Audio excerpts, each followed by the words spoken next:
Hello friends, ನಾನು ಈ ವಿಡಿಯೋದಲ್ಲಿ ನಿಮಗೆ ನಾರ್ಮಲ್ ಬಟರ್ಫ್ರೂಟ್ ಗಿಡ ಹಾಗೂ ಆ್ಯಸ್ ವೆರೈಟಿ ಬಟರ್ಫ್ರೂಟ್ ಗಿಡನ ಹೇಗೆ ಗುರುತಿಸೋದು ಅನ್ನೋದನ್ನು ಹೇಳ್ಕೊಡ್ತೀನಿ.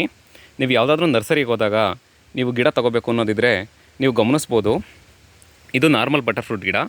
ಇದ್ರ ಎಲೆಗಳು ಕಂಪ್ಯಾರಿಟಿವ್ಲಿ ತುಂಬ ಗ್ರೀನಾಗಿದೆ ಹಾಗೂ ಅಗಲ ಜಾಸ್ತಿ ಇದೆ ಮತ್ತು ಮುಂದೆ ಚೂಪು ಜಾಸ್ತಿ ಇಲ್ಲ.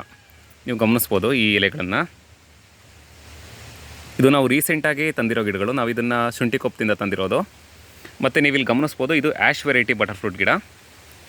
ಇದು ಎಲೆಗಳು ನಾರ್ಮಲ್ ಬಟರ್ಫ್ರೂಟ್ ಗಿಡಗಳಿಗಿಂತ ಗ್ರೀನ್ ಕಲರ್ ಕಡಿಮೆ ಇದೆ, ಸ್ವಲ್ಪ ಕಡಿಮೆ ಇದೆ, ಮತ್ತು ಸ್ವಲ್ಪ ಚೂಪ್ ಇದೆ, ಮತ್ತು ತುಂಬ ಅಗಲ ಇಲ್ಲ. ಸೊ ಇದು ಒಂದು ಈಸಿ ಡಿಫ್ರೆನ್ಷಿಯೇಷನ್ ನೀವು ಮಾಡ್ಕೋಬೋದು.